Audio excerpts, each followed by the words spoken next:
it's undeniable that Taylor Swift is hiding messages for her fans. But one of the things that my co-author and I look at is we look at a phenomenon of folks who are called self-identified as gaylers. They hold the belief that Taylor Swift is not straight. If you really parse all of the Easter eggs, Taylor Swift is in fact telling you, in the same way that she tells you when the new album's going to drop, that she is not straight. If you may, if yeah, I can I would love to sing hear a little Taylor Swift. Because they don't know about the night in the hotel.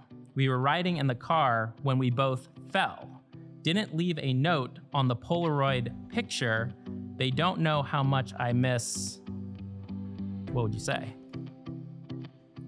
Body doubles, death hoaxes, hidden messages. Welcome to the Search Bar. I'm your host, Adam Sparks, and on today's episode, we're talking about conspiracy theories in pop culture with Joe Packer, professor of communications at Central Michigan University.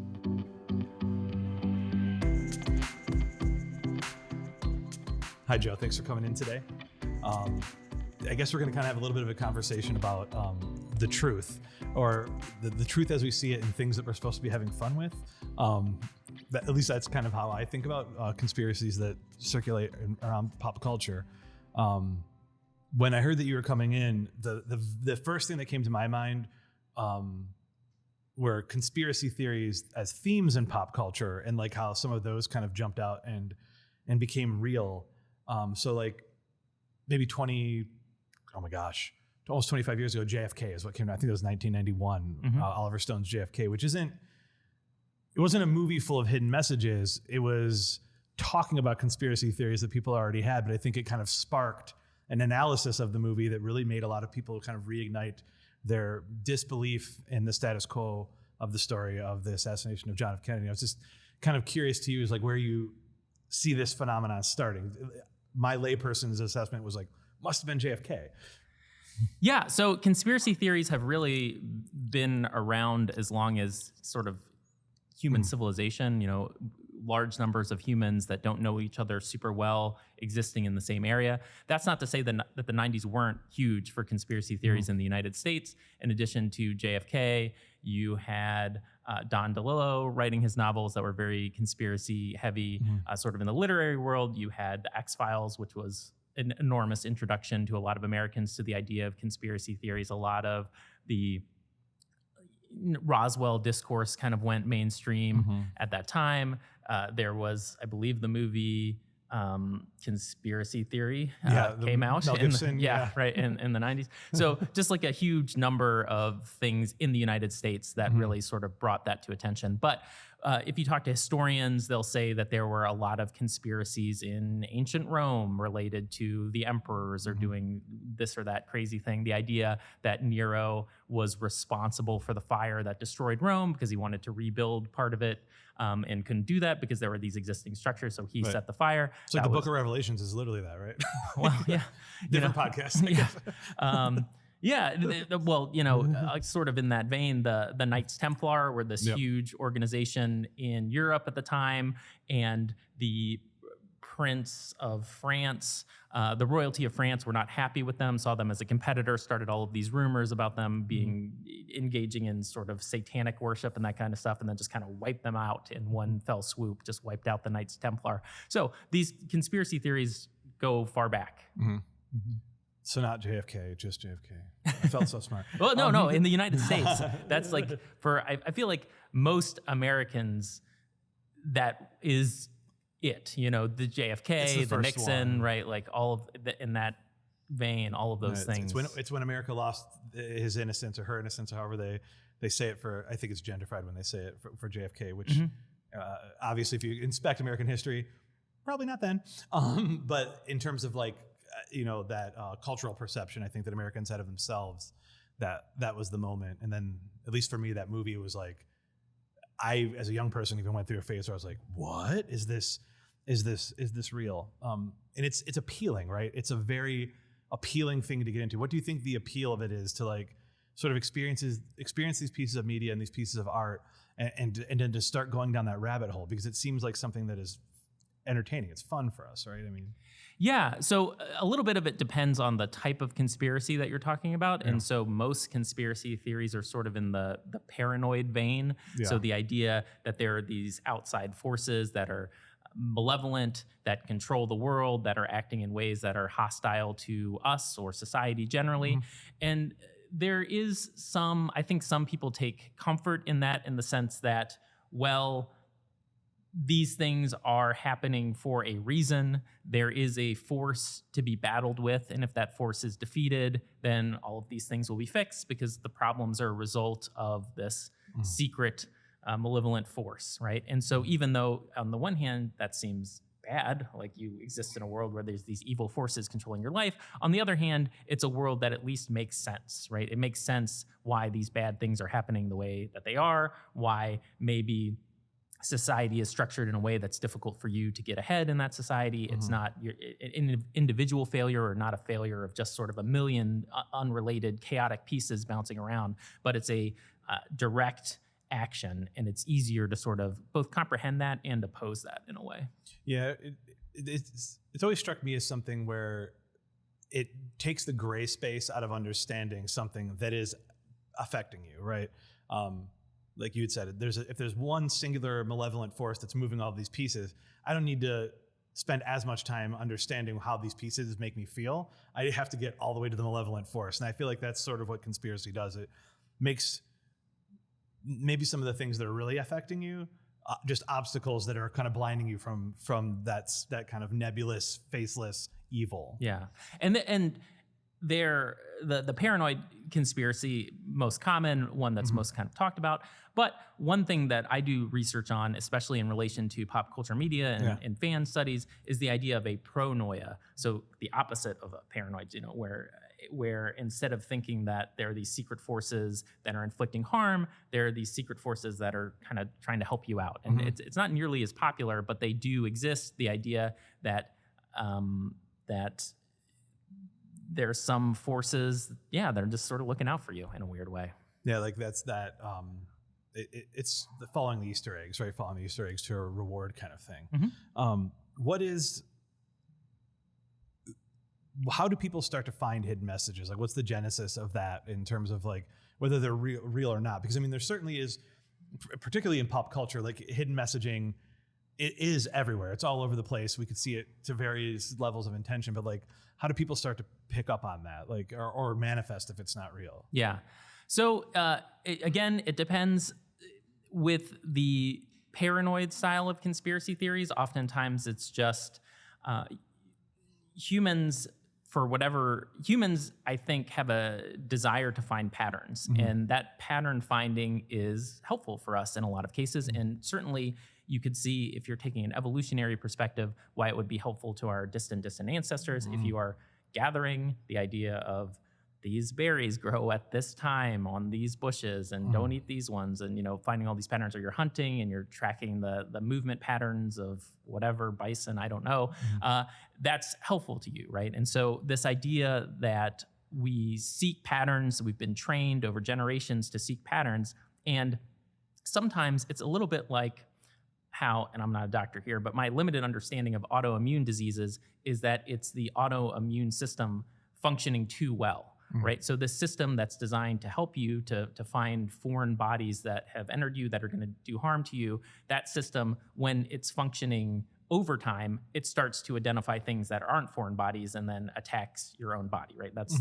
the problem with the autoimmune diseases. And so similarly, conspiracy theories could be thought of as this pattern recognition sort of working overtime, or working too well, in the sense that you're seeing patterns that maybe don't exist. Right. And so some of it is just people finding things in media that doesn't exist. A famous popular culture example in the paranoid style would be playing the Beatles albums back, and you hear hidden messages, and these are some sort of subliminal messages that I'm the walrus, right? Yeah, right. Yeah, John is dead, I'm the walrus. And again, I'm not going to comment on each conspiracy theory, whether I think it was true or not, but I don't know, right? And that's what people heard when hearing. And it seems a lot of times, correct me if I'm wrong, to be it's also triggered by other things that are happening in the zeitgeist. Like, what are people worried about? What are they getting excited about? The one that hit me the hardest when I was a kid, because I was a big dork, was wanting to play Dungeons and Dragons, and my mom being pretty convinced that Dungeons and Dragons and Magic the Gathering was evil. It was the devil. And it wasn't that my mother was completely, it wasn't that she was never exposed to like just like kind of fantasy as a theme before, but that in particular became this thing that like had all sorts of wild stuff attributed to it at the time. But, you know, as it turns out, was pretty innocuous. Sorry, there's nothing really there. Yeah, you don't really hear much about Dungeons and Dragons and Magic the Gathering the way that you used to. And I think, like you said, it's contextual. So, Yeah. I don't know the exact dates, but in the 80s, there was the huge satanic panic in the United States. There were some murders that at the time prosecutors were saying were associated with cults, satanic cults essentially, and that got an enormous amount of press. And later on, there are questions about, was any of this real? Did any of this happen? Right. But that was in the zeitgeist at the time. And that, I think you're correct, influences the conspiracy theories of the time. Absolutely. Yeah. And I think it also, you know, while it was hurting card games and role-playing games, it made that late 80s, early 90s metal scene really explode because it became appealing to be part of the occult. So it was sort of, right, I mean, that was the time when Slayer and Ozzy Osbourne, and I think everyone leaned into the even darker imagery that was kind of associated with those. So it's funny how, like, there's that paranoid reaction to it, which was that I couldn't get caught going into a comic book store. But about 3 years later, I really wanted to buy, Bark at the Moon or whatever the Ozzy Osbourne album was. Yeah, it's weird how that works. It was sort of like a reaction to the reaction in a way. Yeah. Right. Well, people want to explore it, right? I mean, I think like even like I live with teenagers. I live with Swifties, and like the Taylor Swift it's not really a conspiracy, but it's like finding those hidden messages. When's the album going to drop? She's telling us. Right. I don't know if you've engaged with that, but that's massive. I mean, it is a massive, massive thing. Yeah, absolutely. So that's an interesting one because it's undeniable that Taylor Swift is hiding messages for her fans. Yes. All the way back to her early albums. She had hidden messages in the liner notes where the lyrics of the song, certain words would be capitalized, and you take all those capital letters and would spell out messages to her fans about, all kinds of things. Right. So it's undeniable that Taylor Swift is, hiding messages in her fans. She has YouTube videos where she says, I hide Easter eggs, and here's some examples, and this is what to look for.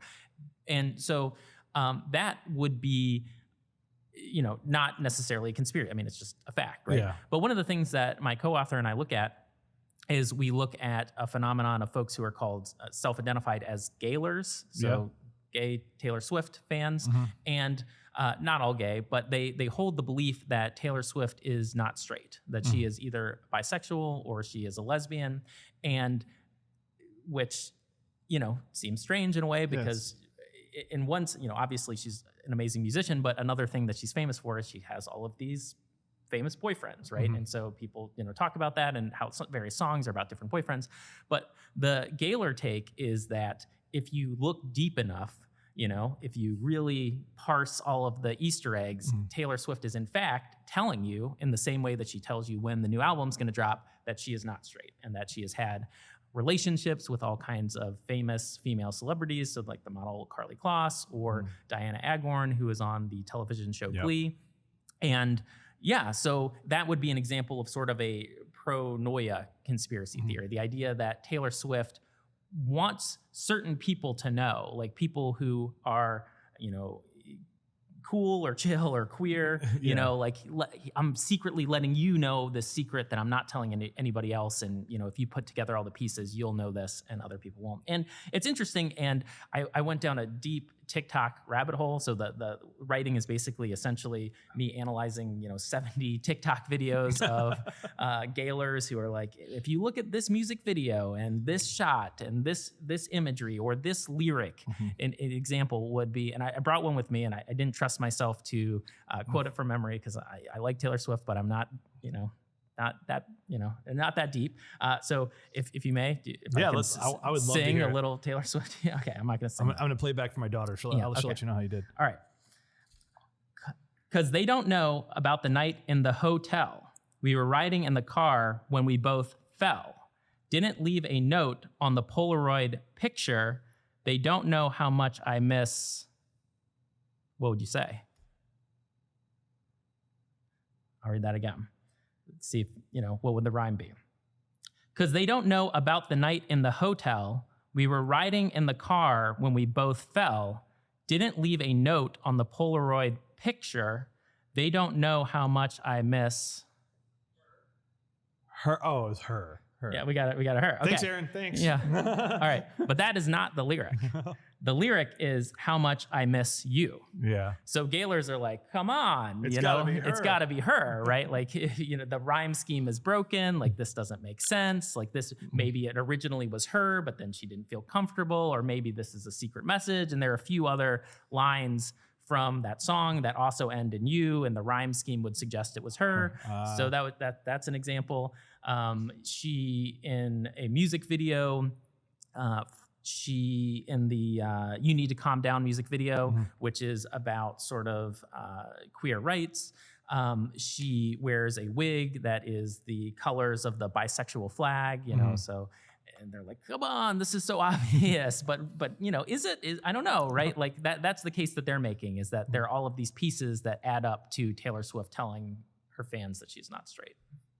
How do you feel social media has proliferated this? I feel like, as you know, particularly, I mean, obviously in the last 15 years, but really in the last 4 years, like since COVID, where things like TikTok have come out and like these kind of small pieces of media have been like reshared. I think one of the things that TikTok did really well was we started to see old media, old songs come up. And I know like just like celebrity death conspiracies sort of came back. Like suddenly we were talking about Tupac Shakur being alive again because of TikTok, things like that. How important is social media in terms of these conspiracies developing? Yeah.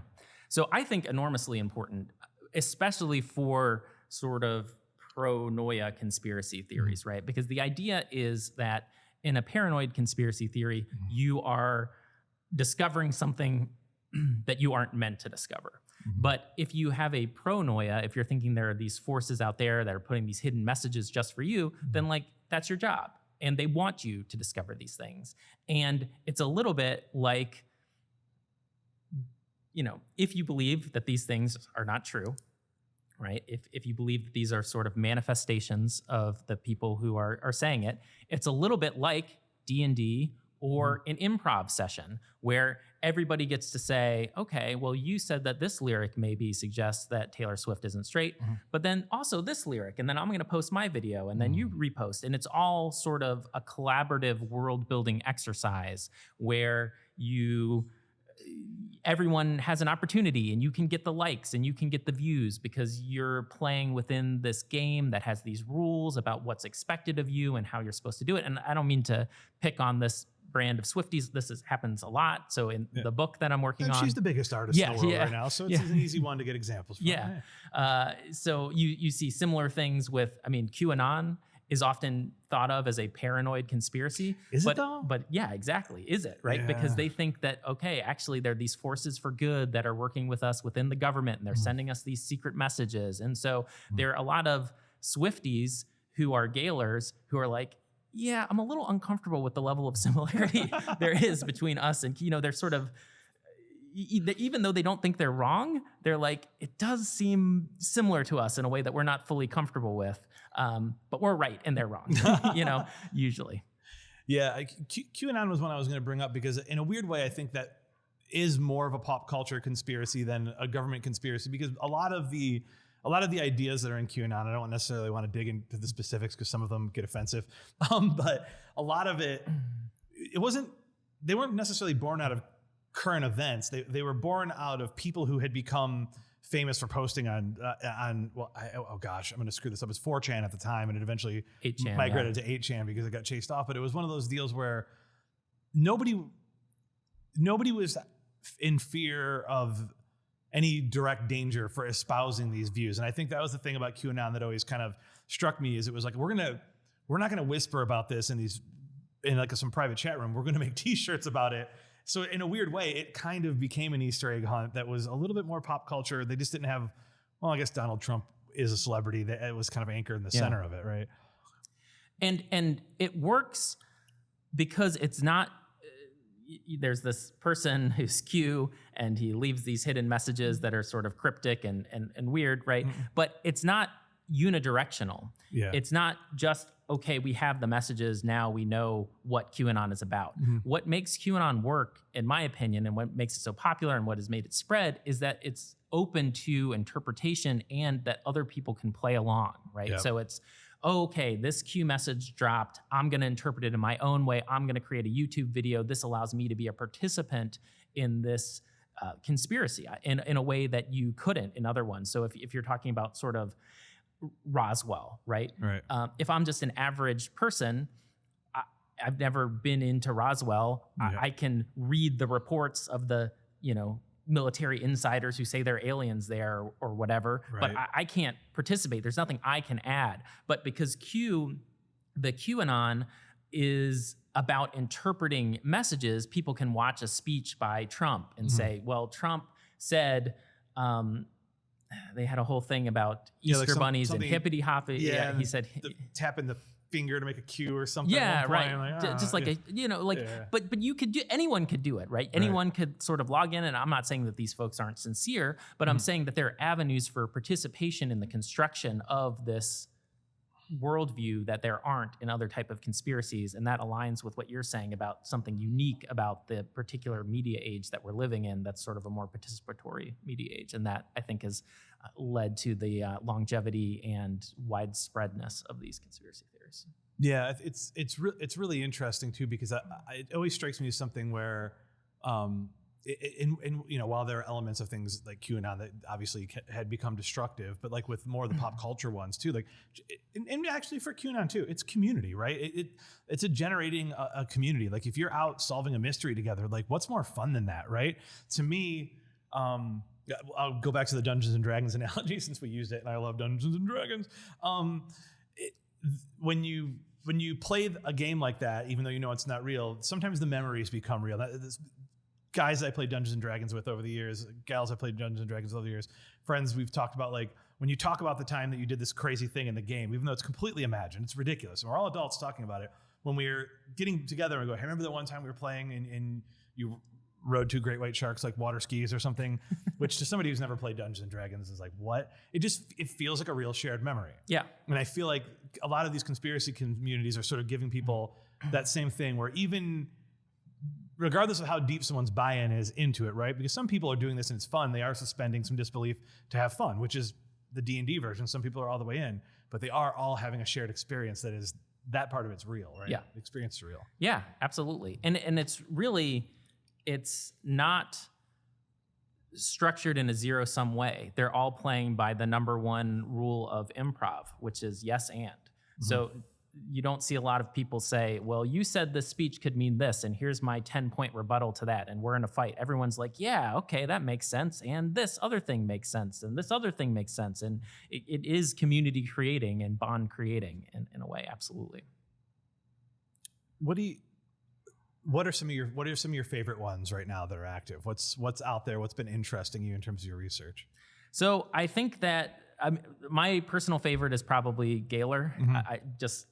I love it. It's fascinating as someone who is also a debate person, a debate coach and former debater.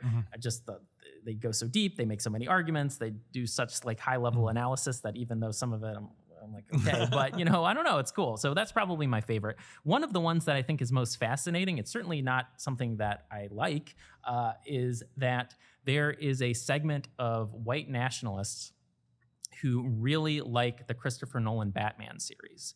And I'm not familiar with this one. This is gonna be great. Yeah. By right. great, I mean fascinating. We know what you mean. Okay.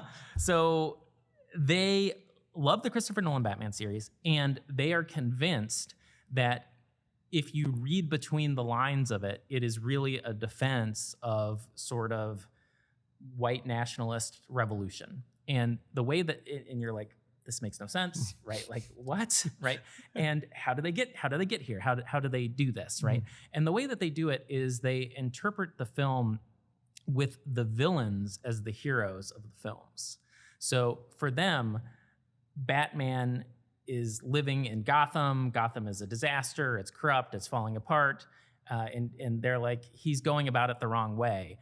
the real heroes are, in the first one, the League of Shadows, because they want to destroy Ra's al Ghul. Destroy the city, restart over, and that's essentially what they think should happen in the United States. Is basically a destruction of society as we know it, so it can be sort of like reborn in their image. And Bane, they're huge Bane fans, I guess, so that's their interpretation of the film, and they tons of writing, like very in-depth, almost academic analyses of these films and the hidden messages, and they think Christopher Nolan is a fascist. So these are the Thanos for right guys gone completely crazy, right? Yeah, right, yeah.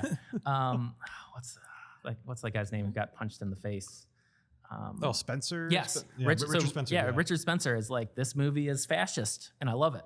Really? Yeah, he's on a podcast with some other, and he's just like, these movies are super fascist, and I'm here for it. Christopher Nolan is a fascist director, and there are hidden fascist messages. And you saw a little bit of this from Christopher Nolan is so like nationally British that I don't think that there's any chance he's a fascist. Yes, but love it. I am not calling. I'm not calling Christopher Nolan a fascist. Let me be clear. I'm saying this is what they say about him. Yeah, like just a totally bizarre, paranoid conspiracy. They were like, yeah, you can't obviously make a Nazi film, so you have to hide it. And like, this is how you would hide it in a major blockbuster movie. Like, our ideas are there, but they're hidden, and you have to kind of discover them. So that's one of the things that we look at. That's totally bizarre. To me, another thing that we look at, and this one's a little bit weird, is that it's not sort of in the same vein, because most of these are kind of fan communities, folks who are fans talking about media objects that they like. But one of the things that we talk about in the book is that there is this school of academics, and they kind of trace their way back to this figure called Leo Strauss. And Leo Strauss made the argument that if you look at all of these ancient philosophical texts from Greek thinkers like Plato and Maimonides, it was not Greek, he was Arab, and they actually have these hidden messages in their philosophy. So if you take Philosophy 101 and you read Plato's Republic literally, then you have got none of the lessons you are supposed to get, right? Like, you have to do these secret readings of it to actually uncover the real knowledge that Plato wanted you to have. And this is sort of a school that's existed, since the mid 20th century on, right? And they read things like Shakespeare. They're like, oh, Shakespeare also had these hidden messages in it. And our argument is sort of that they're taken seriously. These are professors who have tenure, but like, this is very similar to some of these other things. Like, this is like, how different are the Gaylors from these academic Straussians? They're pretty close, I think, in a lot of ways. And that, again, that's not to say definitively that they are wrong or right, but just the way that they go about thinking about these things is close. It is very close in the way that they analyze things, the way that they think about things, the way that they choose to approach and interpret the world is very close. So, it seems like it's the thing. The question I was going to ask is how do these conspiracy theories differ from kind of more the ones that are more rooted in like these tangible cultural events? And I was thinking about asking you this question as we've talked. They seem really interchangeable. Is kind of the thing that's starting to strike me as you're describing the research and stuff, is that the difference in believing in chemtrails and obsessively researching chemtrails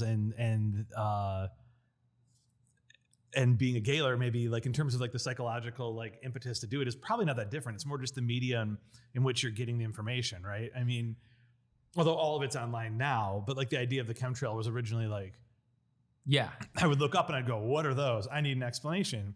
And if you got a fantastic explanation, you liked it, you could roll with it, right? Yeah. I think that is, if you're, and I'm not a psychologist, I'm not, but I think probably, yes, there are some interlocking pieces there, or motivation wise. I do think implementation is different in the terms of paranoia versus pronoia, but also the ability, like, if I'm like, what's up with these chemtrails? They seem weird. And then I see some people writing about it. I just have nothing to contribute to that. Like, I can do my own research and then find a bunch of articles written about chemtrails, but I I just can't contribute it to anything, right? Whereas if I'm a Galer, Yeah. I can Listen to Taylor Swift albums day in and day out, Right. at the same level that everyone else can. right and find Right. something, a connection or a way of interpreting something that other people can't. And so Yeah. I think that would be a big distinction.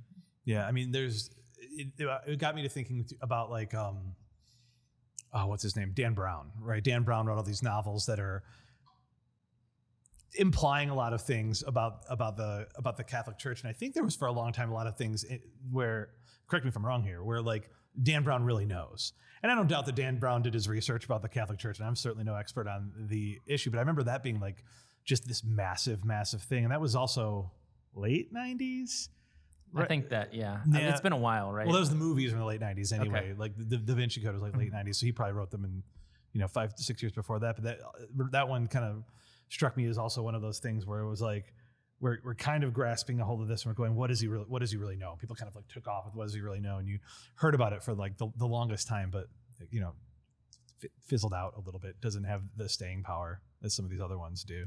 Yeah, that's interesting. And I don't know a ton about that, but I think my understanding was sort of he picked up on some stuff that was already existing, wrote about it, and then people are like, well, he must have the knowledge, but really he probably just sort of did the research about this already existing. Fictionalized it a little bit. Are there risks for people who are blurring the lines between reality and these things? Is there a danger to anyone who's participating in it? Like, can we get too far down the rabbit hole, even if it's a positive conspiracy? Yes, absolutely. I mean, the most obvious case of this is probably QAnon, which I think that if you look at the data, it's not good, mental health wise. It ruins families, breaks people apart. Folks are just sort of living in a totally separate reality in a way that makes it difficult for them to maintain relationships with folks that are sort of out of that sphere. And then, that's replaced by these connections that are possible in online spaces. But then if they ever want to get out, then they've lost all of their connections that are still remaining. And so I think that, that's true. I know that for the Gaylers, when something comes out that they can interpret as Taylor Swift being queer, they feel really good. But then she'll say something along the lines of, don't speculate about my personal life, weirdos or whatever. And they're like, was that about us? That wasn't about it. And then we still love you, Taylor. Yeah, right. It's like they feel bad and hurt and they take it personal, And so, yeah, I mean, I think that sort of being disconnected from reality is just generally, dangerous territory. Is in your estimation or observation, I guess. So I guess this could be anecdotal answer. I want to preface that for everyone. Is there like a ratio? Like how many people are in it so deep where they're kind of their judgment is becoming clouded, and how many people are just in it for fun on these types of things? If you can't answer it because it's impossible, you can tell me that. Yeah, too. I don't know. I mean, there are definitely a lot of people who are in it. Yeah. That's all I can say, really. And so with that said, because I mean, that would be the approximation I would make with nothing to qualify. I would kind of look at that situation and say, hey, it seems like people are really deep into these conspiracies. Where does media literacy come in here? Because I do feel like while something like the Gaylor conspiracy feels mostly fun, it feels pretty harmless. Some of these things do become all consuming, and they can sort of create social and societal tension in the case of QAnon. And like, are we failing to distinguish the royal we between what is real and what is just kind of conjecture online? Yeah, so I'll say sort of two things on that. The first is that I think people, and specifically universities, have a role in training people to be more media literate, or more just doing your own research involves seeking out what you can find, right? Not just things that confirm your priors, right? And so again, as someone who is a debater and debate coach, that's enormously important for what we do. So it's about, okay, I saw this article that chemtrails are dangerous, but what would people who don't think that have to say? And really put in the time to do investigating on both sides of it. And there are numerous times, I have this one friend, I won't name them, who will send me things and I'll look at it and I'm just like, this is this can't be real, and then I Google it, and then I'm just like, this isn't real. And he's like, oh, I didn't look, it's like, I just saw the thing and sent it to you. It's like, come on, guy. And he's a smart guy. So he knows who he is. It's just like, you got to do extra research, right? And so you got to, that's something that's trained, right? That's something that you can instill as both teach people how to do it and instill it as a value, right? That a part of being a good person or a good citizen or a good human or whatever is a willingness to just not take things on face value.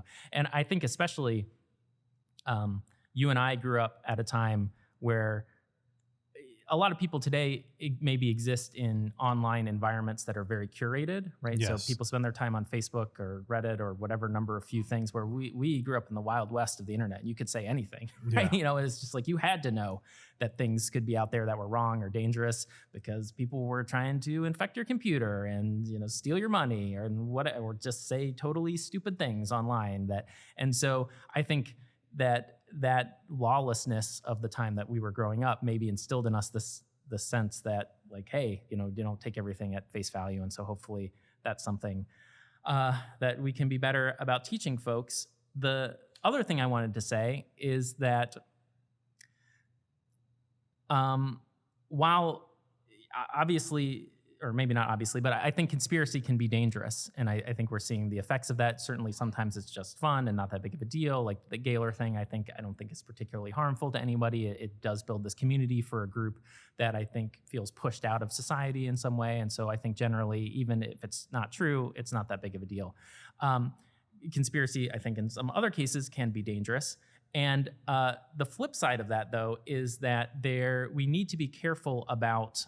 It's very difficult to define what a conspiracy is. Oh, yeah. And folks will just call things that they don't like conspiracies. And so on the one hand, we have to teach people how to uncover conspiracies, but we can't make people just so afraid of like, oh, that's a conspiracy, and then that's the end of the discussion, right? It can't be a discussion-ending thing because there's no limit on what could be called a conspiracy. And especially for the people that are maybe wrapped up in the conspiracy, if they feel that's demeaning, then they're probably just going to dig in deeper. I want to go take a little bit of a step back. You're talking about being a debate coach, and one of the things with media literacy that kind of strikes me, and tell me if you agree with this, is there's sort of this, you're saying like trying to discern what the good information and the bad information is really important to debate.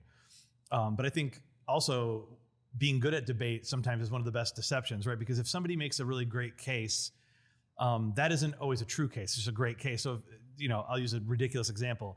If I've never participated in any kind of like structured debate, right?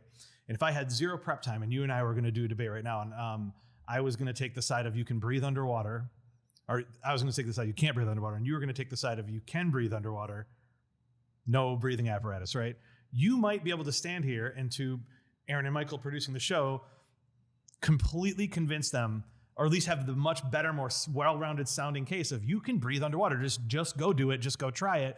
And since I only had 30 seconds to prepare and I've never done this before, suddenly something that may have seemed wild, and I'm using an obviously ridiculous example, can become appealing to people. And that can be, I think, difficult for folks to suss out at times. Yeah, I mean, I have a sort of an amusing take on that, is that I have a friend who's really into conspiracy theories, and he's good. Like, he's ready to debate. Yeah. And if I didn't have time to go collect my thoughts and like look up the things, like I would be like, okay, well, you're kind of crushing me here. And once or twice I've been like, okay, maybe there's something to this. That's sort of the funny version of this. The very sad version of this is that in the 1980s there was a public debate that was hosted by the University of Pittsburgh, and this was, most scientists at that time thought that AIDS was caused by the HIV virus. Yep. But there was a small segment of scientists and sort of natural health folks who thought that that was not the case, right? That there was some other cause. So you could get HIV, but it wouldn't necessarily result in the symptoms of AIDS. And so they had this public debate where they invited this doctor who was a specialist, like on viruses, right? Whose area was HIV. And they invited this other person who was just this woman who had this natural health practice or whatever. And this doctor was like, yeah, I'll just show up, no problem. Okay.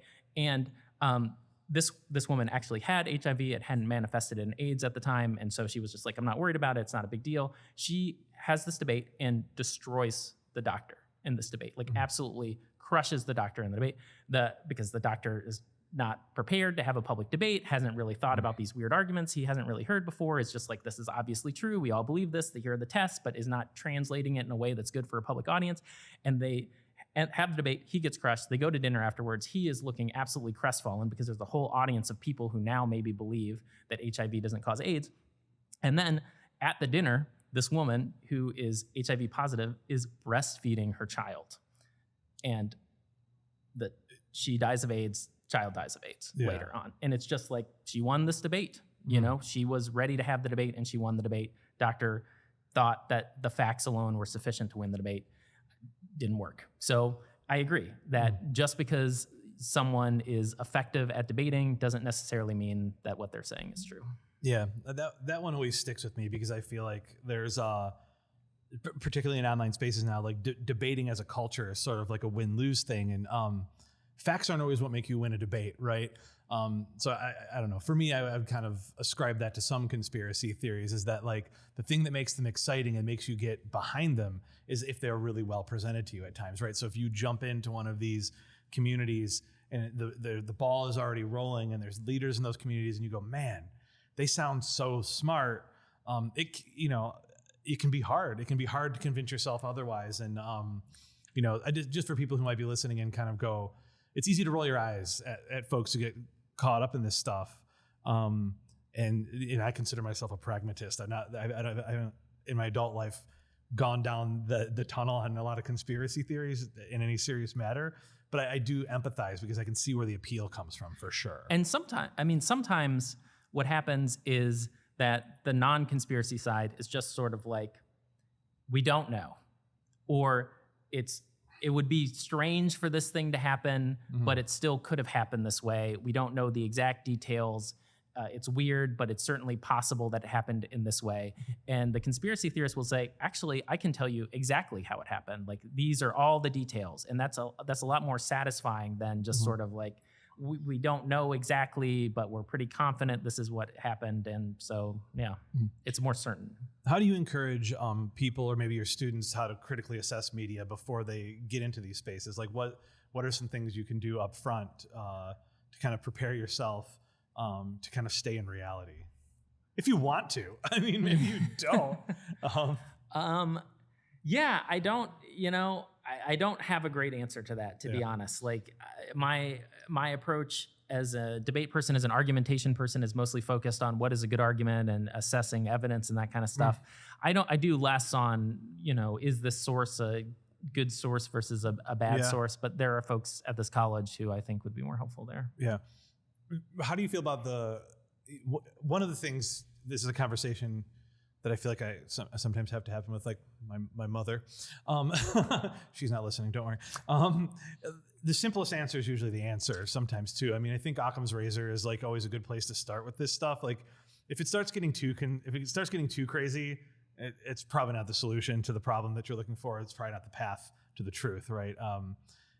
Some things are complex, but usually simple answers get us where we need to go. So it's like the old adage: follow the money. Yeah. Who stands to profit? It's that's probably true. It's tough to say. I mean, I think if you're a JFK conspiracist, you would say the simplest answer is not that this bullet zoomed around in a weird way. It's that there was a second, See, and they're prepared for the debate right there. Right. So, yeah, I agree that a lot of these folks probably make the world a little bit more complicated than it is. Think people are smarter than they are. Think people are better at hiding things than potentially they are. But okay, Joe, we're just going to really quick rate some conspiracy theories. All right. Just how good is the community? How much good information do they got? What do we want to do a number scale? 1 through 5 here? I like the 1 through 4 because then you can't put one in the middle. You have to make a decision. We have a coworker here that does it. Just rate it 1 through 4. I don't want any 3s. Yeah. Okay. All right. All right. We'll do it 1 through 4. Okay. 1 to 4 stars. All right. Katy Perry is in fact JonBenet Ramsey. You give that a 1. Okay. Avril Lavigne has been replaced by an Avril Lavigne body double. That's a 4. I think that one's a 4 too. Yes, that's a good one. Good work out there. Justin Bieber is a lizard person. You know, I don't mess with the lizard people. It's a fun idea, but you know that guy's a sketchy dude. Okay, so we're not going to do Hillary Clinton as a lizard person. Then next, one's for the lizard people. O.J. Simpson is Khloe Kardashian's dad. 2, 2.5. Yeah, I'm giving it a mid. You said no mid. I'm doing it anyway. Gaylor. 4. I love it. Yep. The moon landing, totally fake. Done on a soundstage. Nah, we went to the moon. I'll give it a 1. Princess Diana was murdered. 2. Yeah, I'm with you on 2. That one's still suspicious. Walt Disney's head is frozen in a jar.